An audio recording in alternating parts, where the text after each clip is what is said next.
The good news is that Sunday night's episode of Westworld gave us our first extended peek at another park, one seemingly devoted to India during the British Raj period. Pith helmets, hookahs, white-and-beige ensembles, elephant rides, muskets, Bengal tigers tackling ladies off cliffs. Awesome. The bad news is that some of this reveal was accompanied by a sitar-driven version of the White Stripes' Seven Nation Army. Seriously. As always, these violent delights have corny soundtracks.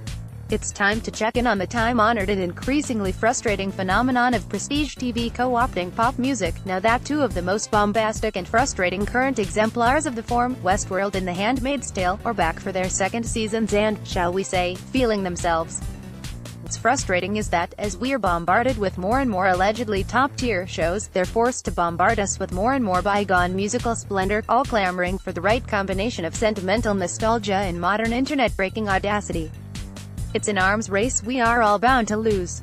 There is simply too much TV dredging up too much of the music we love in a usually vain quest to steal some of that love for itself. Results can be appalling, sometimes intentionally so. The Handmaid's Tale season premiere kicked off with its most elaborate and brutal set piece yet, a mass hanging in a decrepit Fenway Park set to Kate Bush's lush 1988 hyper ballad, This Woman's Work. That the hanging itself turns out to be a fake-out is cold comfort, given that we are treated to loving close-ups of weeping women, their heads slipping into nooses, their hands bound, their bodies shuddering, and one victim wetting herself just as Bush sings, I should be crying but I just can't let it show. Keep it. As always, this is a profoundly unpleasant viewing experience by design, another gala attraction in the show's relentless carnival of misery. The question is whether dragging poor Kate Bush into it deepens the anguish, or merely cheapens it. This Woman's Work is Pantheon material, having famously first soundtracked the tear-jerking climax to John Hughes's 1988 romantic comedy She's Having a Baby, quietly one of the better montages of the montage-glutted 80s. Naturally, the song has since popped up, in some cheeky recontextualized form, in everything from Felicity to You're the Worst to Love and Basketball to It's Always Sunny in Philadelphia. Each new placement can't help but diminish the song's impact, and The Handmaid's Tale use of pop music in particular can be bitter and overly glib. Think Leslie Gore's You Don't Own Me, or Tom Petty's American Girl, or simply distracting. Think garage rocker J Retards, Waiting for Something, stepping all over one of the first season's most anguishing moments. The show's Kate Bush stunt gets the job done, the job being to disgust you. But it's also dangerously close to overkill in a way that threatens to viciously undercut the song itself. Westworld, of course, spent most of its own first season luxuriating in somber saloon piano renditions of Radiohead songs as a constant source of cheap heat, climaxing with an extra melodramatic deployment of the reliably tormented exit music. For a film, Season 2 is off to a rough start between the White Stripes and the second episode's use of Kanye West's Runaway, at what proved to be a hilariously inopportune moment. This was proof that pop songs, especially younger ones, have messy lives of their own, with their own fraught contexts that can shift very unpleasantly, and very quickly. Surveying the rest of the staggeringly vast prestige TV landscape, one solution to that problem is to use songs so old and venerated that uncomplicated audience goodwill is assured, though that usually assures audience boredom, too. Trust. FX's new series recounting the 1973 abduction of John Paul Getty III immediately raids the classic rock jukebox, firing off the Rolling Stones, David Bowie, Pink Floyd, and Argent's relatively more obscure Hold Your Head Up in the first episode alone. The opening scene, in fact, literally depicts Getty Mansion pool partiers singing along to the Dark Side of the Moon's Money. This is all gratuitous by design, but it unfortunately succeeds in conveying lavish emptiness beyond the show's wildest imagination. This guy's face says it all. Trust goes back to the Dark Side of the Moon well immediately, dropping Eclipse in its very next episode. The problem is that every track on that album was visually overexposed long ago, as fans of the FX surrealist superhero gem Legion found out when it fired up the far too on-the-nose Breathe and On the Run in its first season last year. Legion also set a typically bonkers montage to The Who's Happy Jack in its pilot. At least its taste in Rolling Stone songs is slightly more obscure, and its use of modern psychedelia, Tame Impala, Bon Iver, more adventurous. Like showrunner Noah Hawley's other highfalutin FX franchise, Fargo, it casts its net wide and lets its weirdness run deep, as does the alluring and vicious new BBC espionage drama, Killing Eve, which makes 60s French pop sound even more menacing than it already sounded. In between vintage charm and current favorites you have the 80s period pieces. The second season of Netflix's Stranger Things at least broadened its Ready Player One style fetishism to encompass Kenny Rogers and Metallica, while FX's The Americans has been around long enough to develop an intimate and rewarding relationship with Peter Gabriel.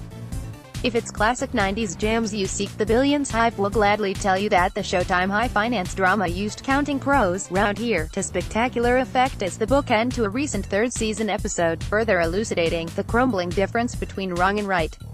And FX's grim The Assassination of Gianni Versace. American Crime Story planted its feet in both decades earlier this year, depicting a string of lurid mid-90s murders and including an American Psycho-style scene of the killer nearly duct-taping a potential victim to death while dancing to the 1984 Philip Bailey-Phil Collins classic Easy Lover, Maybe Keep That, Too. By some consensus, Atlanta has the best soundtrack on TV, as proved by the breadth of the recent episode, North of the Border, Alone, Kodak Black playing in the car, Laffy Taffy playing in the frat house as a pack of naked recruits dances on command, and TLC playing behind the scenes. HBO's Insecure, which has its own intimate relationship with Frank Ocean, might have the sonic palette that best translates to its own official playlist, with SZA as the show's truth north star. These shows prove that the pop-on-TV translation isn't hopeless, and that startling new innovations are still possible. But it's highly unlikely at this point that a new prestige player is going to manage anything as extravagant as Mad Men dropping $250,000 to finally get the Beatles in the game, or The Sopranos turning "Don't Stop Believin'" into a bewildering final punchline. Everyone is chasing the next prestige viral sensation, but TV's best musical moments have a tendency to be much smaller and stranger. From the golden era, that means Chris from The Wire identifying an out-of-town drug dealer and shooting him in the head because the poor guy doesn't recognize Young Leak's Baltimore anthem, Jiggle It. Likewise, the most memorable soundtrack moments of the past 6 months work either because the song isn't conventional pop, or the framing isn't typical montage fluff, or both. The weirdest thing I've seen on TV in 2018 is Taylor Kitsch, as cult leader David Koresh leading a bar band through an alarmingly spirited My Sharona in the pilot to the otherwise very grim Paramount series Waco.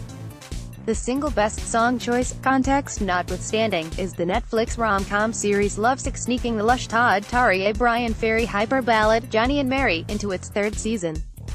For pure ballsiness, the season finale of Frankie Shaw's lewd and vulnerable Showtime comedy Smilf was unbeatable, hijacking aspects of Woody Allen's Manhattan, from the title font to the triumphant rendition of Rhapsody in Blue, to tell a queasy story about childhood molestation. And FX's fellow off-kilter single mom series Better Things wrapped its second season in November with a dance sequence to Christina and the Queens, Tilted, that doesn't make much sense even in context, which is a huge part of its charm. It's not that The Handmaid's Tale or even Westworld are hopeless in this realm, just that their tendency to take huge swings inevitably hampers their ability to take good ones. The last 2 episodes of Handmaids have flaunted the show's ambitions in less garish and perplexing ways, setting the construction of an impromptu shrine in the Boston Globe's abandoned printing plant to Grouper's eerily soothing "I'm clean." Now, the most recent episode, veering off in another direction altogether, features a somber flashback in which an ultimately doomed mother and daughter sing Gwen Stefani's "Hollaback Girl" to each other while driving in a convertible. Seriously, this is ridiculous, of course, and arguably as acidly ironic and glib as any of the show's previously polarizing choices. But it's just unexpected enough to constitute an improvement, an attempt to disarm rather than bludgeon you, a bet that risking your mocking derision is preferable to triggering your outright, eye-rolling scorn. It's proof that prestige TV's tireless efforts to the contrary, we haven't yet heard it all, and haven't yet exhausted all the ways we might hear it.